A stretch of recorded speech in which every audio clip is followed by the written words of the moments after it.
বন্ধুরা, হাসি খুশি রান্না করে সবাইকে অনেক অনেক স্বাগত। বন্ধুরা, আজকে আমার নতুন একটা রেসিপি নিয়ে এসেছি। দেখেন আপনারা কি আনছি আপনাদের জন্যই আজকে রান্না।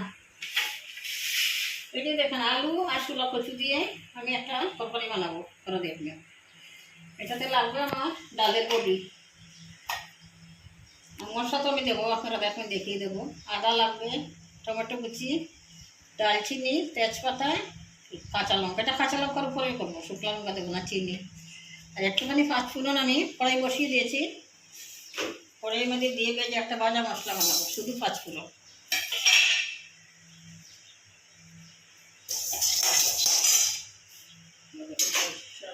ভেজে দিলে বন্ধুরা খুব সুন্দর একটা ফ্লেভার আছে।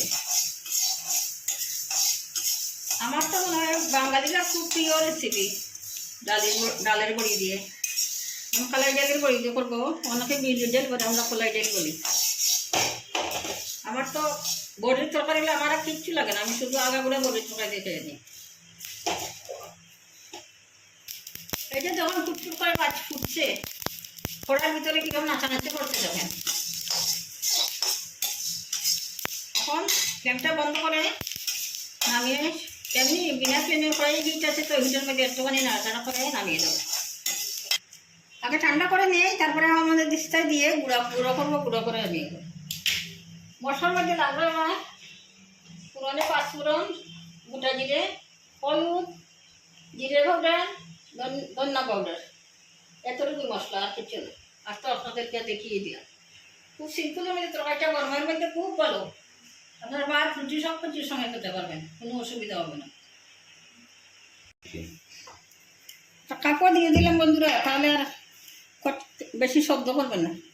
এই যে দেখুন, আমি আমার দিস্তার ভিতরে এই যে দেখুন তেলে দিয়েছি। এখন আমি গুঁড়ো করে নেবো।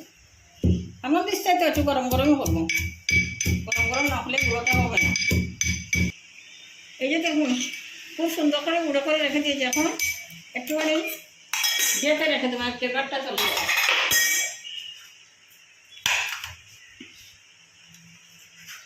এখন আমি কড়াই বসিয়ে দিয়ে চকড়াইয়ের মধ্যে দিয়েছি সর্ষের তেল। এখন দেবো আলু।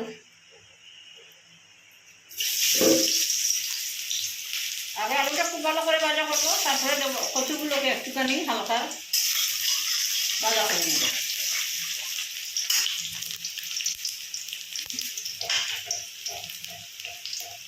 একটুখানি নুন,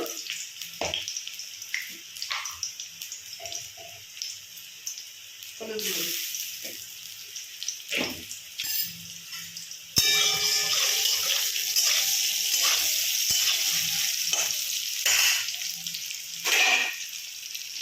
আমি চাপা দিয়ে ধীরে ধীরে ভাজা করবো, যাতে একটুখানি আলুগুলো সুন্দরভাবে ভাজা হয়ে যায়। এখন তারপর কচু করবো। এই যে কচু দেবেন, শুলা কচু। যখন বন্ধুরা আমার আলু খুব ভালো করে ভাজা হয়ে যাবে, যেভাবে লাল লাল করে ভাজবেন, তাহলে তরকারির গন্ধটা খুব সুন্দর হবে। ভাজা আলুর একটা খুব সুন্দর গন্ধ আছে, এই গন্ধটা তরকারির মধ্যে বসবে। এখন আমি বড়িগুলো ভেজে নেব, তারপরে কচু একটুখানি ভাজা করবো।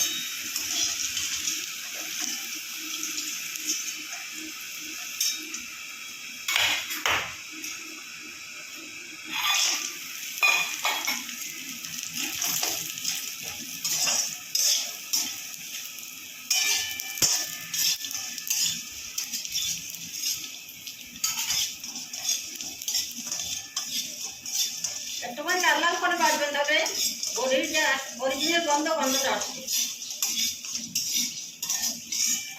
ভাজা হয়ে গেছে, এখন নামিয়ে নিচ্ছি।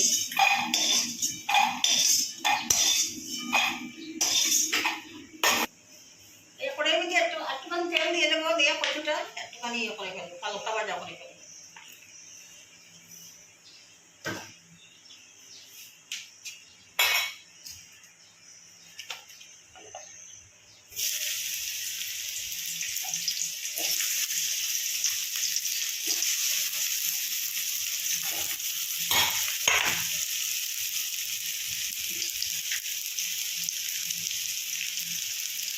নুন,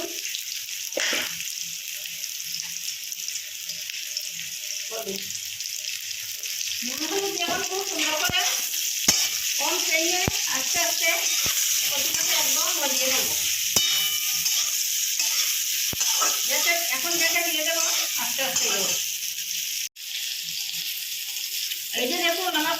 ভালোভাবে ভাজা হয়ে গেছে, এখন নামিয়ে দেবো।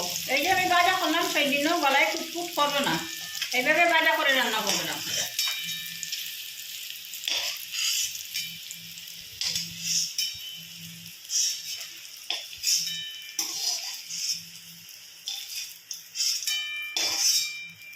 এই যে দেখুন,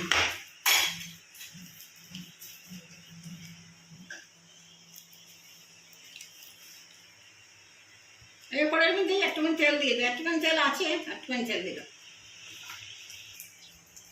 এই যে দেখুন, জিরা, উঠা জিরা আর পাঁচফোড়ন একসঙ্গে দিলাম।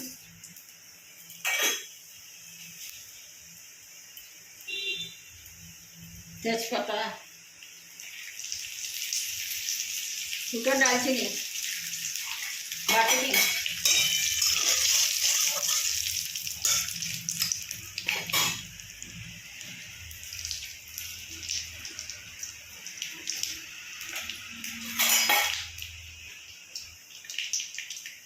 একটুখানি আদা কুচি,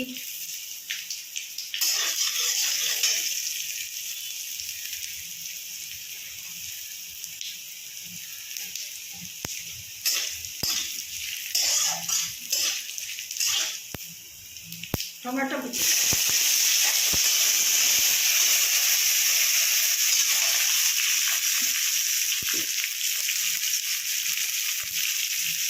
অল্প নুন দিলাম, টমেটো একটু তাড়াতাড়ি গলে যাবে।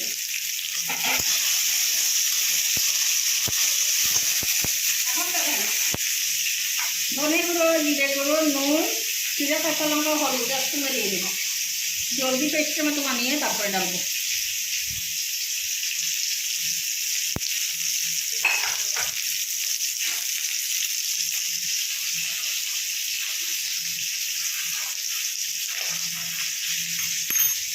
এই যে আলু কচু একসঙ্গে ভাজা করে রেখেছি।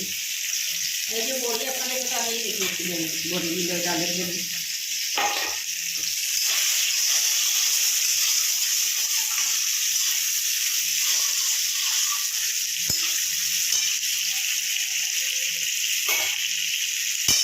লঙ্কা ভাজা হয়ে গেছে বন্ধুরা, খুব সুন্দর গন্ধ বেরিয়েছে। এখন আমি মশলাটা পেস্ট মতো করে রেখেছিলাম, যেগুলো ধরে নুন, হলুদ আর জিরা, কাঁচা লঙ্কা একসঙ্গে দিয়ে দেবো।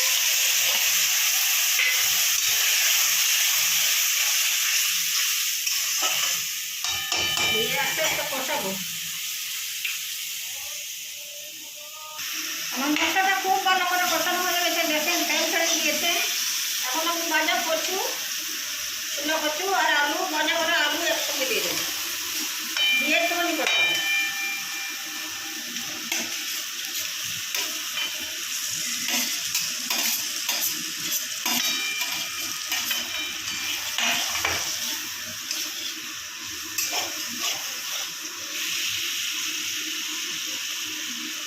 একটুখানি চিনি দেবো, নিরামিষ তরকারি তো একটুখানি চিনি দেবো।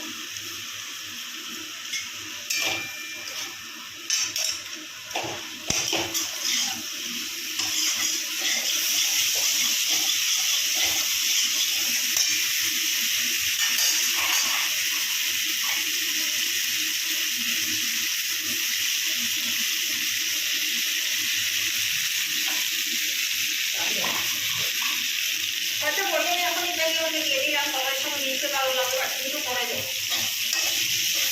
খুব ভালোভাবে কষানো হয়ে গেছে, এখন দিয়ে দেবো জল। গরম জল দিলাম, গরম জল দিলে সবাই ভিজা দিলে সবাইটা ভালো হয়। গরম জল দিয়ে 5 মিনিটের মতো আমি চাপা দিয়ে রান্না করবো, তারপরে আপনাদেরকে দেখাবো। এই যে দেখেন, আলু আর কচু খুব ভালোভাবে সিদ্ধ হয়ে গেছে, একবারে গলে গেছে মাখনের মতো। এখন আমি বাজাবো, তরকারিটা খুব সুন্দর ফুটে উঠেছে। এখন বাজা বড়িগুলো দিয়ে দেবো, দিয়ে আরও 2 মিনিট ফুটাবো, তারপরে নামিয়ে পরিবেশন।